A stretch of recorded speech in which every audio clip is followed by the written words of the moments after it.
अगर आप यूके के अंदर जॉब स्पॉन्सरशिप हासिल करना चाहते हैं एज ए इंटरनेशनल स्टूडेंट तो ये book by the name of the revenge of the tipping point by Maxwell Gladwell ज़रूर पढ़ें। उसका रीज़न क्या है अभी बताता हूँ। हेलो एवरीवन, मेरा नाम डॉक्टर अली हैदर है। I am a senior lecturer digital marketing को मैं काफ़ी अरसे से यूके में डिफरेंट यूनिवर्सिटीज़ में पढ़ा भी रहा हूँ। अब मैंने ये बुक क्यों चूज़ की, होता ये है और आपको बताऊंगा by the with an example. यहाँ पे तो एक कहानी सुनाता हूँ आपको। कहानी दो दोस्तों की है जो साउथ एशिया में रहते थे। इट डजेंट रियली मैटर कहाँ रहते थे, बस साउथ एशिया में रहते थे। दोनों बड़े प्यारे भाई थे, दोस्त थे। उनका माइंडसेट सेम था, सोशो इकोनॉमिक बैकग्राउंड सेम था, अपर मिडिल क्लास से ताल्लुक़ रखते थे। पेरेंट्स के पास पैसा भी था, गाड़ी भी उनके पास अपनी अपनी अलग होती थी। अ, अच्छी ज़िंदगी गुजर रही थी। घर में जो है बर्तन धोने की ज़रूरत भी नहीं पड़ती थी, मेड्स हैं, हर कोई चीज़ इस तरह चल रहा था, लाइफ अच्छी गुजर रही थी। लेकिन एक दिन होता है ना, जब लाइफ में हर चीज़ अच्छी चल रही हो तो फिर कोई ना कोई प्रॉब्लम्स हम आइडेंटिफाई करते हैं। तो सेम चीज़ उन लोगों ने भी आइडेंटिफाई की। उन्होंने कहा यार दुनिया सारी की सारी जो है ना, या हमारा सारे जो मुल्क के लोग हैं या यंगस्टर्स हैं, मेरे दोस्त और लोग हैं, वो सारे के सारे यूके भाग रहे हैं, यूरोप भाग रहे हैं स्टडीज़ के लिए, और वहाँ पे जाके परमानेंट सेटल हो रहे हैं, जॉब स्पॉन्सरशिप उनको मिल रही है एंड व्हाट नॉट। तो हम भी करते हैं यार, हम भी अपना ना किस्मत आजमाई करते हैं। तो क्या हुआ, उन दोनों दोस्तों ने एक साथ दाखिला लिया यूके के अंदर यूनिवर्सिटी में फॉर मास्टर्स डिग्री।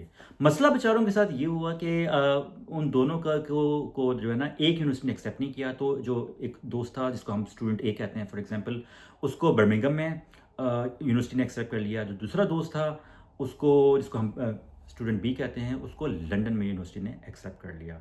एक और बेचारों के साथ मसला भी ये हुआ कि जो स्टूडेंट ए था जो बर्मिंघम में जहाँ पे जिसका हुआ, वो बंदा जो था उसको सितंबर इनटेक पे मिला। जो स्टूडेंट बी था जिसका लंदन के यूनिवर्सिटी में हुआ था, उसको मिला जनवरी इनटेक में। तो साथ भी दोनों नहीं जा सकते थे। तो हुआ ये कि फिर डिसाइड हुआ, भाई स्टूडेंट ए ने कहा कि मैं अभी जाता हूँ, तुम बाद में आ जाना ना, फिर मिल लेंगे वहाँ पे। तो ये हुआ। अब हुआ ये कि जब ये स्टूडेंट ए था ना, जब ये बर्मिंघम ये भाई साहब पहुँचे, तो बर्मिंघम में पहुँच के किसी को जानते तो थे नहीं, पहली दफ़ा ज़िंदगी में ट्रैवल कर रहे थे। तो हुआ ये कि अपनी यूनिवर्सिटी में डेफिनेटली गए। अब जब यूनिवर्सिटी में गए ना, अपनी क्लासरूम में गए, तो उनको ज़रा ऑकवर्डनेस सी हुई, क्योंकि क्लास में जो है ना डिफरेंट नेशनैलिटी के लोग स्टूडेंट्स उनकी तरह बैठे हुए थे। कुछ उसमें जो थे अफ्रीकन नेशनैलिटीज़ के थे, कुछ एशियन नेशनैलिटीज़ के थे, कुछ उनके अपने भाई बंदे यानी कि देसी लोग थे, साउथ एशिया थे, इंडियन पाकिस्तानी थे, कुछ उसमें गोरे भी थे जो बैठे हुए थे। अब उनके दिल में आया, यार मैं दोस्ती या हाय हेलो किससे करूँ, बड़ा ऑकवर्ड सा हो रहा है। तो क्योंकि वो जो भाई साहब जो स्टूडेंट ए थे, वो अपने कंफर्ट जोन में थे, तो उन्होंने कहा यार देसियों से बात करते हैं, ज़बान भी हमारी सेम है, अंडरस्टैंड करेंगे, हाय हेलो अच्छी हो जाएगी। तो क्या हुआ, वो डायरेक्ट गए उन देसियों का एक छोटा सा कम्युनिटी, एक छोटा सा टेबल पे ग्रुप बना हुआ था, तो उनके साथ जाके बैठ गए, हाय हेलो हुई। अब जब हाय हेलो हुई ना, तो देसी जो स्टूडेंट थे वो भी उसके जैसे थे, तो उन्होंने भी उसको वेलकम किया और बातचीत हुई अच्छी। जो ना, लोग भी अच्छे थे, लोग बुरे नहीं थे जो देसी जो साथ बैठे हुए थे। फिर उन्होंने कहा कि चलो यार एक काम करते हैं, तुम हमारे साथ क्यों नहीं रहते हो साथ में ना, हम एक बड़े से घर में रहते हैं, हम बर्मिंघम के में ही रहते हैं, वहाँ पे एक घर है हमारा जिसमें और भी हमारे जैसे देसी स्टूडेंट्स रहते हैं, तो तुम भी आ जाओ, कम पैसे लगेंगे तुम्हारे, तुम्हारा खर्चा भी बच जाएगा और हम साथ साथ भी होंगे। तो स्टूडेंट ए कहता है बड़ी अच्छी बात है, इससे अच्छी बात क्या हो सकती है कि मेरे पैसे बच जाएंगे, मैं तुम्हारे साथ रहता हूँ यार। तो वो उसको अपने साथ बर्मिंघम के एक ऐसे टाउन में ले गए जहाँ पे मेजॉरिटी जो थी देसी कम्युनिटी थी। अगेन देसी से मुराद है पाकिस्तानी, बांग्लादेशी, नेपालीज आप कह लें, इंडियन कम्युनिटी थी, ठीक है। अब वो वहाँ चला गया। अब जब वहाँ पे गया ना, तो उसने थोड़ी एक दो चीज़ें नोट की for the first time. Note ये किया कि जो घर है उसमें सारे के सारे जो लोग हैं उसकी तरह स्टूडेंट हैं, कुछ ज़रा सीनियर भी होंगे उससे जो ऑलरेडी काम कर रहे हैं, लेकिन सारे के सारे लोग जो हैं देसी हैं। सेकंड चीज़ उसने जो नोट की वो ये थी कि ये सारे जो देसी है ना, इनकी जो जॉब्स हैं, जो जॉब प्रोफाइल है, सारा सिमिलर है। कोई उनमें कुछ लोग सिक्योरिटी के हैं, कुछ डिलीवरी कर रहे हैं, कुछ टेक अवे में काम कर रहे हैं, कुछ रेस्टोरेंट्स में काम कर रहे हैं, कुछ जो हैं रिटेल में काम कर रहे हैं। लेकिन कर रहे समथिंग सिमिलर ही है। कोई इनमें प्रोफेशनल जॉब में ना कोई है नहीं। सारे के सारे अगर 10 बंदे काम कर रहे हैं, 10 बंदे घर पे रह रहे हैं ना, 10 में के 10 जो हैं वो इस तरह की जॉब हैं जिसको हम ऑड जॉब्स भी कहते हैं। अब यहाँ पे वो for the very first time identify करता है कि एक बातचीत क्या हो रही है यहाँ पे, जो माइंडसेट है इस ग्रुप का, इस घर का, वो क्या है। और उसको जो है मैल्कम ग्लैडवेल है, वो उसको कहते हैं ओवर स्टोरी, कि बातचीत हो क्या रही है, यानी कि आप किसी दोस्तों की कम्युनिटी में जाते हैं, वहाँ पे बातचीत क्या हो रही है। बातचीत उनकी, जब वो शाम की चाय पे उनके साथ बैठा ना, तो बातचीत ये हो रही थी कि भाई यूके के अंदर जो है जॉब स्पॉन्सरशिप या प्रोफेशनल जॉब हासिल करना बड़ा मुश्किल है, इतनी आसानी से नहीं मिलती। क्यों नहीं मिलती? क्योंकि रेसिज्म है यहाँ पे, गोरों को अहमियत दी जाती है, देसियों को नहीं दी जाती, जो अच्छी बात नहीं है, गलत चीज़ है। लेकिन उसमें क्या करें हम ना, दैट्स लाइफ। अब हमारे पास फिर वही माइंडसेट ये होता होता है कि जॉब्स तो नहीं हैं, तो भई और जॉब्स भी हैं। ये डिलीवरी वाली, टेक अवे वाली, सिक्योरिटी वाली जॉब्स हैं, वो करेंगे। तो ये माइंडसेट, ये ओवर स्टोरी वो सुन रहा होता है। साथ ही ये भी सुन रहा होता है कि भई यूनिवर्सिटी जो है ना, वो सिर्फ़ यूके आने का ज़रिया थी, वीज़ा लेने का ज़रिया थी। हमारा मकसद तो भई पैसा कमाना है यहाँ पे ना, यहाँ पे सेटल होना है और पैसा कमाना है। यूनिवर्सिटी तो हमने नाम की कर ली थी, अब हम चॉइस नहीं है, जाना पड़ेगा, डिग्री कर रहे हैं, तो ठीक है चले जाते हैं। और जाना इसलिए भी इम्पोर्टेंट है क्योंकि अटेंडेंस जो होती है, हाज़िरी जो होती है वो मैंडेटरी होती है, वो इम्पोर्टेंट होती है। तो अटेंडेंस नहीं लगाएँगे तो यूकेवीआई डिपोर्ट भी कर सकते हैं। यूनिवर्सिटी आपकी स्पॉन्सरशिप कैंसल कर सकती है। तो क्या करें यार, चलो ठीक है चले जाते हैं यूनिवर्सिटी। अब जा रहे हैं यूनिवर्सिटी, तो पढ़ने की तो ज़रूरत नहीं है, बस ये कि बस बैठते हैं वहाँ पे, टीचर की बात सुनते हैं। जैसे ही उसने अटेंडेंस ली ना, उसके बाद भागते हैं वहाँ से। भागें क्यों? क्योंकि भई प्रायोरिटी क्या है? प्रायोरिटी पैसा कमाना है। प्रायोरिटी जो है टेक अवे में काम करना है, डिलीवरी में काम करना है।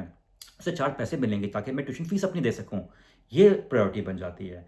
तो उसमें क्या होता है, जो ये स्टूडेंट ए होता है, ये जो है ये डिग्री तो कर नहीं पाता, कोई स्किल सेट डेवलप नहीं कर पाता। इसका सारी प्रायोरिटी, सारा फ़ोकस होता है कि यूके के अंदर जो है मैं और जॉब्स कर रहा हूँ, लेट्स से उसका उबर में हो जाता है, तो उबर सुबह-शाम उबर चलाऊँ। इट डज़न्ट रियली मैटर कि 20 घंटे अलाउ है मुझे वर्क, लेकिन मैं करूँ इसको, ज़्यादा से ज़्यादा करूँ। इससे क्या होता है, इससे ये होता है कि वो 4 पैसे तो कमा लेता है, लेकिन आगे जाके उसके लिए प्रोफ़ेशनल जॉब, जिसके थ्रू उसको जॉब स्पॉन्सरशिप मिल सकती थी, उसके चांसेस बड़े कम हो जाते हैं। ठीक है? अब यहाँ पे मैं इस स्टोरी को 1 सेकंड के लिए रोकूँगा and I would go back to the other person. उसका भाई भी था ना, जो पाकिस्तान या आप इंडिया जो भी आप कह लें, वहाँ पे रह गया था, जिसको हम स्टूडेंट बी कहते हैं। अब स्टूडेंट बी जो है वो 3-4 महीने के बाद आता है, वो लंदन में आता है, जनवरी इनटेक था उसका। अब जब वो यहाँ पे आता है ना, तो उसमें उसका एक ज़रा डिफरेंस होता है, उसको थोड़ा-सा रिस्क लेने का शौक होता है। तो जब वो पहली दफ़ा अपनी लंदन में यूनिवर्सिटी में क्लासरूम में एंटर होता है ना, वो देखता है कि डिफरेंट नेशनैलिटीज़ बैठी हुई हैं। तो वो कहता है यार, उसमें वो ये भी देखता है कि वो देसी भी लोग भी कुछ बैठे हुए हैं एक टेबल के ऊपर। वो कहता है यार, मैंने देसियों से ही बातें करनी थी, गपशप लगानी थी, उन्हीं के साथ दोस्ती करनी थी। तो पाकिस्तान, इंडिया भी तो बड़ा अच्छा था, साउथ एशिया भी तो बड़ा अच्छा था उसके लिए। यहाँ पे क्यों आया हूँ? यहाँ पे मैं आया हूँ ताकि मुझे एक्सपोज़र मिले, मुझे डाइवर्सिटी मिले, मैं डिफरेंट लोगों से बात करूँ, उनको समझूँ, अंडरस्टैंड करूँ, उनको अपने बारे में बताऊँ, उनसे कुछ सीखूँ। उसकी जो माइंडसेट था, एक तो रिस्क टेकिंग था कि अपने कंफर्ट ज़ोन से निकल सकता है। सेकंड, उसमें एक क्यूरियोसिटी थी कि मैं जानूँ डिफरेंट लोगों को भी ना। अभी तक तो मैंने गोरों को जो है टीवी पे देखा था, अब मैं उनको लाइव देख रहा हूँ, सामने देख रहा हूँ, तो उनसे बातचीत तो करूँ। तो ये स्टेप था, ज़रा मुश्किल था क्योंकि ऑकवर्डनेस तो होती है ना, पहली दफ़ा किसी से बात कर रहा हूँ, पता नहीं उनको मेरी इंग्लिश समझ आएगी भी या नहीं। लेकिन इन भाई साहब ने, जिसको हम स्टूडेंट बी कहते हैं, इसने कहा नहीं भाई, कुछ भी हो जाए, मैंने तो बात करनी है, मैं वरना फ़ायदा क्या इतनी दूर से आने का यहाँ पे? इतने पैसे खर्च करके आया हूँ, सिर्फ़ डिग्री करने के लिए आया हूँ यहाँ पे मैं? नहीं यार, मैंने तो यहाँ पे डिफरेंट लोगों से भी बात करनी है, उनसे सीखना है, उनको अपने बारे में कुछ बताना है। तो क्या करता है वो, इंस्टेड कि वो देसियों की टेबल पे जाए, वो गोरों की टेबल पे जाता है। शुरू में ऑकवर्डनेस होती है, लेकिन वो बैठता है, उनसे हाय हेलो करता है। अब उसने स्टेप लिया ना, तो जो गोरे होते हैं या डिफरेंट नेशनैलिटीज़ के लोग होते हैं, वो एप्रिशिएट भी करते हैं इस चीज़ को। फिर ज़्यादा हाय हेलो होती है। अब जब उनसे बातचीत की, तो उन्होंने भी यही कहा कि भाई तुम अकेले क्यों रह रहे हो? या ना तुम हमारे साथ क्यों नहीं रहते? हम भी किसी बड़े घर में रह रहे हैं। तो तुम वहाँ पे आ जाओ, हमारे साथ रहो। वहाँ पे भी तुम्हें कम पैसे देने पड़ेंगे कि हम सारे स्टूडेंट अकोमोडेशन ही है ना जिसमें कर रहे हैं। तो वो उसको क्या करते हैं, उसको स्टूडेंट अकोमोडेशन में ले जाते हैं। अब मसला ये होता है, वहाँ पे स्टूडेंट अकोमोडेशन में पैसे ज़्यादा लगते हैं, ठीक है? जो होती है यूनिवर्सिटी स्पॉन्सर्ड स्टूडेंट अकोमोडेशन में पैसे ज़्यादा लगते हैं, लेकिन फ़ायदे उसको बड़े वहाँ पे मिलते हैं। फ़ायदे क्या होते हैं? पहली चीज़ तो ये स्टूडेंट अकोमोडेशन जो होती है, वो यूनिवर्सिटी से बड़ी नज़दीक होती है, उसका आने-जाने का किराया बच जाता है। सेकंड चीज़ है, जब वहाँ पे जाता है ना, तो वहाँ पे और जो डिफरेंट नेशनैलिटी के लोग हैं, उनसे मिलता है। अब इसमें बहुत दफ़ा ऐसा भी होता है कि जो डिफरेंट नेशनैलिटीज़ के हैं, स्पेशली जो यूके के गोरे हैं, वो ऑलरेडी उनको तो फुल टाइम वर्क अलाउ है ना, तो उनमें से कुछ लोग जो ऐसे थे जो ऑलरेडी जॉब्स वगैरह कर रहे थे, प्रोफ़ेशनल जॉब्स भी कर रहे थे। तो उसमें उनको क्योंकि स्टूडेंट बी की मुझसे दोस्ती हो जाती है, तो स्टूडेंट बी को वो कहते हैं आहिस्ता-आहिस्ता सम टाइम के बाद कि यार मैं ऑलरेडी एक ऑर्गेनाइज़ेशन में काम कर रहा हूँ, तुम भी क्यों नहीं करते हो काम ना? लेट्स गो, मैं तुम्हारी जॉब लगवाता हूँ, हेल्प करता हूँ। या अगर ना भी लगवा सकूँ, तो मैं तुम्हें बता दूँगा कि क्या ऐसे स्किल्स हैं, तुम अपने अंदर डेवलप कर लो, जिससे तुम्हारे चांसेस ज़्यादा हो जाएँगे वो जॉब हासिल करने के। और अगर तुम्हें ना आगे जाके रिकमेंडेशन लेटर कुछ चाहिए होगा, मैं हूँ ना, भाई है ना तुम्हारा, करवा देगा। ये गोरा बोल रहा है उस स्टूडेंट बी को, वो बड़ा खुश होता है। साथ-साथ वो गोरा फिर ये अच्छा स्टूडेंट भी उसको बोलता है, यार देखिए हम कुछ हमारे देसी लोग हैं, वो तो टेक अवे डिलीवरी की जॉब कर रहे हैं, तो मैं क्यों ना करूँ वो चीज़? तो वो जो गोरा दोस्त होता है, वो उसको बोलता है, यार देखो पहले देसी अगर ये वाली जॉब ही आपने करनी है, टेक अवे की, डिलीवरी की, उबर की, उसके लिए डिग्री की ज़रूरत क्या है? फॉर एग्ज़ाम्पल गोरा अपने बारे में एग्ज़ाम्पल लेता है कि अगर मैंने यही और जॉब्स करनी है, तो मैं डिग्री क्यों कर रहा हूँ? मैं ये और जॉब्स करूँ, मेरा फ़ायदा है, डिग्री में तो अच्छे खासे पैसे भी दे रहा हूँ, यू नो और जॉब तो मैं पैसे दिए बगैर ही ऐसी कर सकता हूँ। तो अगर मैं नहीं कर रहा था तुम क्यों कर रहे हो? अगेन देखिए माइंडसेट जो कम्युनिटी है, जो 5-6 दोस्त बैठे हुए हैं, उसमें जितने ज़्यादातर गोरे या डिफरेंट नेशनैलिटी से हैं, वहाँ पे ये चीज़ हो ही नहीं रही कि रेसिज़्म हो रहा है, क्या हो रहा है। वो आपस में बातचीत कर रहे हैं कि यार हम इस तरह आम जॉब क्यों करें?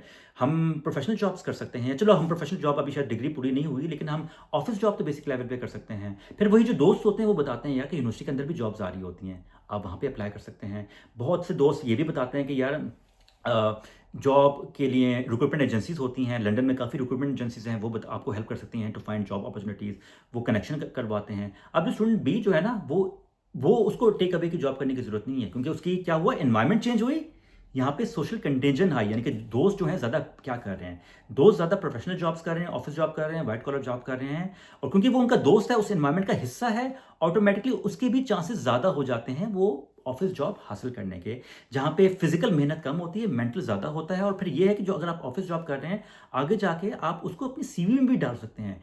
टेक अवे की जॉब को आप सीवी पे नहीं डाल सकते, स्पेशली अगर आप जॉब स्पॉन्सरशिप के लिए अप्लाई कर रहे हैं, तो ये चीज़ पता चल जाती है। साथ साथ क्योंकि वो यूनिवर्सिटी अकोमोडेशन में रह रहा है, तो यूनिवर्सिटी में आए दिन कोई ना कोई नेटवर्किंग इवेंट्स हो रहे हैं, कॉन्फ्रेंसेस हो रही हैं। अब क्योंकि वो नज़दीक रहता है, और उसके दोस्त भी कॉन्फ्रेंसेस अटेंड कर रहे हैं, नेटवर्किंग इवेंट्स में जा रहे हैं, तो वो भी उनके साथ जाता है। अब जब वो उन कॉन्फ्रेंसेस या नेटवर्किंग इवेंट्स में जाता है ना, तो वहाँ पे उसको पोटेंशियल एम्प्लॉयर्स मिल जाते हैं, जो जॉब स्पॉन्सरशिप भी दे सकते हैं। तो वो क्या करता है, उनसे उनसे हाई हेलो करता है, वो उनसे रिलेशनशिप डेवलप करता है। उनके ये नहीं करता कि उनके सीवी उनके मुंह पे मारेगा या उनसे बोलेगा सर जॉब दे दो, जॉब दे दो, नहीं। वो कहेगा सर आप बताएं कि आपकी फील्ड के अंदर ऐसी कौन सा स्किल सेट है जो मैं अगर सीख लेता हूँ, ताकि मेरे चांसेस ज़्यादा हो जाएं जॉब हासिल करने के। जो वहाँ पे कंपनीज़ के एम्प्लॉयर्स आते हैं, बिज़नेस के लोग आते हैं, वो बताएँगे उसको। साथ-साथ वो कहेगा सर अगर आप मुझे काइंडली जो है ना अपना कार्ड दे दें, या मैं क्या आपको लिंक्डइन पे ऐड कर सकता हूँ? वो मना तो नहीं करेंगे ना उसको, ना ही किया, उसको उन्होंने कार्ड भी दे दिया। उन्होंने उसको लिंक्डइन पे भी ऐड कर लिया। इससे क्या हुआ, और फिर जब वो लिंक्डइन पे उन्होंने ऐड किया, तो यही जो स्टूडेंट बी साहब थे, वो वहाँ पे जाके जो है उनसे हाय हेलो स्टार्ट कर दी वहाँ पे। उनकी कम्युनिटीज़ का पार्ट हो गए। उससे क्या हुआ, जो पोटेंशियल एम्प्लॉयर्स थे उनको लगा ये कोई there is someone by the name of student B जो एग्जिस्ट भी करता है, इसके पास स्किल सेट भी हैं, हमसे already physically conference networking events में मिल भी चुका है, and that person is looking for job. तो और होगा ये कि may be not right away, लेकिन अगर 2-3 महीने के बाद उनके पास कोई जॉब आती है, ऑटोमेटिकली जो स्टूडेंट बी है, जो उनकी नेटवर्क का हिस्सा है, उसको ज़्यादा वो तरजीह देंगे, ज़्यादा वहाँ उसको फ़ोकस करेंगे। और यहाँ पे रेसिज़्म कुछ नहीं होगा, ये चीज़ ध्यान में रखें आप ना, क्योंकि उनके लिए जो गोरे यहाँ पे बिज़नेस करते हैं, जो जॉब्स देने वाले यूके के अंदर हैं, चाहे वो यूरोप में भी हों, उनको बंदा काम का चाहिए। दे डोंट रियली केयर कि वो बंदे का शक्ल क्या है, कलर क्या है उसका, क्या रिलीजन पे बिलीव करता है, नो वन रियली केयर्स। काम हो, ठीक है? स्टूडेंट ए में मसला क्या है कि ना वो कोई स्किल डेवलप कर रहा है, ना वो नेटवर्किंग कर रहा है, तो उससे क्या होगा, अ, वो उसको रिजेक्शन ही मिलनी है, उसको कोई वो नहीं होगा, एक्सेप्टेंस मिल जाएगी। और फिर जब क्योंकि उसको रिजेक्शन बार-बार मिल रही है, क्योंकि उसके पास ना राइट स्किल्स हैं, और ना उसकी नेटवर्किंग कोई अच्छी है, रिलेशनशिप्स ने एम्प्लॉयर से डेवलप किए हैं, तो और कोई फीडबैक भी नहीं दे रहा कि क्यों तुझे जॉब नहीं मिल रही है, तो वो फिर ऑटोमेटिकली रेसिज्म को सोचेगा। तो ये चीज़ जो है ना, मैं आपको समझाना चाह रहा हूँ। फिर उसमें हुआ क्या, स्टूडेंट बी जो था, उसको आगे जाके जॉब स्पॉन्सरशिप मिल जाती है। अनफॉर्चुनेटली जो स्टूडेंट ए था ना, उसको वापस बैग पैक करके अपने मुल्क में आना पड़ता है, क्योंकि उसको किसी ने जॉब स्पॉन्सरशिप नहीं दी, और जो और जॉब वो कर रहा था, वो जो थी वो जॉब स्पॉन्सरशिप से मिलती नहीं है। हाँ, कुछ दोस्तों ने उसके बोला भाई तू असाइलम ले ले। अब वो ज़रा डर गया स्टूडेंट ए, क्योंकि फिर यहाँ पे स्टूडेंट बी भी आया, उसने भी बताया भाई तू अगर असाइलम ले लेगा, ये तो इतना मिलता भी नहीं है, बड़े मसले मसाइल भी होते हैं इसके अंदर, तो ठीक है नई चॉइस है, अब घर जाएँ, और फिर जाना पड़ा। अब यहाँ पे ना मैं थोड़ी देर के लिए स्टोरी को रोकता हूँ और आपसे बात करता हूँ। देखें, यहाँ पे डेफ़िनेटली मेरा ये मतलब नहीं था बताने का कि उबर की जॉब अच्छी नहीं होती है, ख़राब होती है, टेक अवे डिलीवरीज़ अच्छी नहीं होती, नहीं। मेरा ये था कि मेजॉरिटी जो बच्चा हमारा जो है पाकिस्तान, इंडिया, साउथ एशिया से आता है, एक अच्छी क्लास से वहाँ पे बिलॉन्ग करता है। वो middle class, upper middle class से आता है, ठीक है? उसने अपने घर में भी कभी बर्तन नहीं धोए होते, ठीक है? अब अगर आपने यूके आके भी जो है ना, और आप आते हैं यूके क्योंकि आपका मकसद होता है कि सेटलमेंट हो, एक अच्छी प्रोफ़ेशनल जॉब भी मिले मुझे। अब आप उबर करने माइंड नहीं कीजिएगा, लेकिन उबर करने तो नहीं आए थे सारी ज़िंदगी यहाँ पे, रिटेल में तो नहीं बैठने आए थे। सारी ज़िंदगी आपने टेक अवे में रेस्टोरेंट पे तो नहीं वेटरिंग करनी थी। अगेन मैं ये नहीं कह रहा कि ये ख़राब चीज़ें हैं, जॉब्स हैं, नहीं है बिल्कुल। आप हक हलाल से, दिल से, आप मेहनत से, एथिकली पैसा कमा रहे हैं। लेकिन आपका मकसद ये काम नहीं था। आपका मकसद था कि मैं यूके आऊँ, यहाँ पे मुझे एक अच्छी प्रोफ़ेशनल स्पॉन्सरशिप जॉब मिले। वो जॉब जो है, वो स्टूडेंट ए अगर आप बनेंगे, तो आपको वो जॉब नहीं के चांसेस बड़े कम हो जाते हैं। What you need to do is कि आपने स्टूडेंट बी बनना है, रिस्क थोड़े से लेने हैं, डिफरेंट नेशनैलिटीज़ के लोगों से हाय हेलो करना है। अगेन मैं ये नहीं कह रहा कि देशों से बिल्कुल बातचीत ना करें, करें, लेकिन जो भी आपका नेटवर्क है, जो भी आपके दोस्त हैं, उनमें डाइवर्सिटी लेके आएँ, डिफरेंट नेशनैलिटीज़ लेके आएँ। देखिए, हम जब छोटे होते थे ना, हमारे मामा-पापा हमें कहते थे कि दोस्त अच्छे अच्छे दोस्तों की सोहबत में रहो, अच्छे दोस्तों के साथ रहो, ठीक है? क्यों कहते थे? इसलिए कि अच्छे दोस्त जो दोस्त आपके जैसे भी होंगे, आप वैसे ऑटोमैटिकली बनेंगे। अच्छे दोस्त मिलेंगे, अच्छे बनेंगे, बुरे दोस्त मिलेंगे, बुरे बनेंगे। यहाँ पे अगर लेट्स से अगर आपके पास 4 दोस्त हैं, चारों उबर में काम करते हैं, तो आपके चांसेस ज़्यादा हो जाते हैं आप उबर में जाएँगे। अगर आपके 4 दोस्त जो हैं, उनको ग्लोबल टैलेंट वीज़ा मिला हुआ है या उनको ऑलरेडी जॉब स्पॉन्सरशिप मिली हुई है, आपके चांसेस ज़्यादा हो जाते हैं जॉब स्पॉन्सरशिप हासिल करने के। It all depends on the environment. तो अगेन मैं यहाँ पे ये नहीं कह रहा कि बिल्कुल ही गेट रिड ऑफ योर देसी फ्रेंड्स, ऐसा नहीं कह रहा मैं। लेकिन आपके जो फ्रेंड सर्कल हैं, उनमें जो है डिफरेंट वैराइटीज़ लेके आएँ। उससे ये क्या होगा, और फिर वो लोग लेके आएँ जिनकी तरह आप आगे जाके बनना चाहते हैं। अब अगर आप ये करेंगे ना, तो ऑटोमैटिकली आपके चांसेस ज़्यादा हो जाते हैं जो भी आप अचीव करना चाहते हैं उसको अचीव करने के। और ये चीज़ जो है मैल्कम ग्लैडवेल अपनी इस बुक के अंदर भी बात करता है। स्पेशली वो ये बात करता है सुपर स्प्रेडर के कॉन्सेप्ट की है। सुपर स्प्रेडर बेसिकली ये है कि आप जो हैं, आप किसी एनवायरनमेंट में जाते हैं, होता है ना, किसी भी हम दोस्तों में बैठे हैं, हमेशा कोई एक दोस्त होता है जिसकी नेटवर्किंग बड़ी अच्छी होती है, हर कोई उसे पसंद करता है, वो हर किसी को जानता भी है, उसको हम सुपर स्प्रेडर करते हैं। तो इमेजिन करें कि आप जो हैं एक एनवायरनमेंट में हैं जहाँ पे सारे के सारे दोस्त जो हैं जॉब स्पॉन्सरशिप भी कर रहे हैं, जॉब्स भी कर रहे हैं, अच्छी जॉब्स कर रहे हैं, और उनमें एक बंदा होता है जो काम निकलवाने का माहिर होता है, उसकी नेटवर्किंग बड़ी अच्छी होती है, और अगर आप उसको कहते हैं ना मेरी जॉब का कुछ कर दो, तो चांसेस ज़्यादा हैं वो सुपर स्प्रेडर है। वो कहीं ना कहीं से कनेक्शन निकाल के आपकी हेल्प कर देगा। मेरी अपनी लाइफ में भी यही चीज़ आई थी। एक ज़माने में मैं भी यूनिवर्सिटी के अंदर लेक्चरशिप की जॉब हासिल करना चाह रहा था, नहीं कर सका था। तो एक भाई थे मेरे अपनी कम्युनिटी में, मेरे अपने दोस्त थे, उन्होंने काफ़ी मेरी हेल्प की थी, और I consider him as a super spreader, क्योंकि वो बंदे में ये एबिलिटी थी कि वो डिफरेंट लोगों को साथ मिला सकता था। वो डिफरेंट टीचर्स को मिलाता था। हमारी छोटी सी कम्युनिटी बन गई थी जहाँ पे हम लोग जाते थे, गप्पे शप्पे मारते थे, और उस बंदे की वजह से मुझे आगे जाके जॉब भी मिली थी। यू नो तो this is something I would suggest. बाकी एट द एंड मेरा मकसद इस वीडियो बनाने का ये बिल्कुल भी नहीं है कि मैं ये कहूँ कि देसी लोग ख़राब होते हैं, या उबर या डिलीवरी वाली जॉब जो है टेक अवे की ख़राब है। नहीं, मेन चीज़ है कि आपका फोकस क्या है, आपकी प्रायोरिटी क्या है।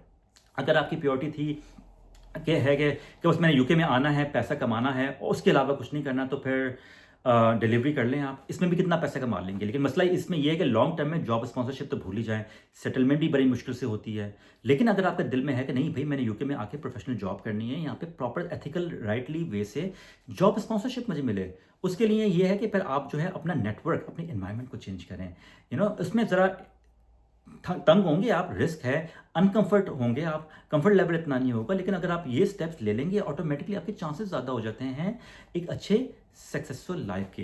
तो at the end of this video मैं डेफिनेटली रिकमेंड करूंगा कि जो मैक्सवेल ग्लैडवेल की जो बुक है the revenge of the tipping point, आप ज़रूर पढ़िएगा। मैं इसका लिंक भी नीचे वीडियो के नीचे मैं डाल दूंगा।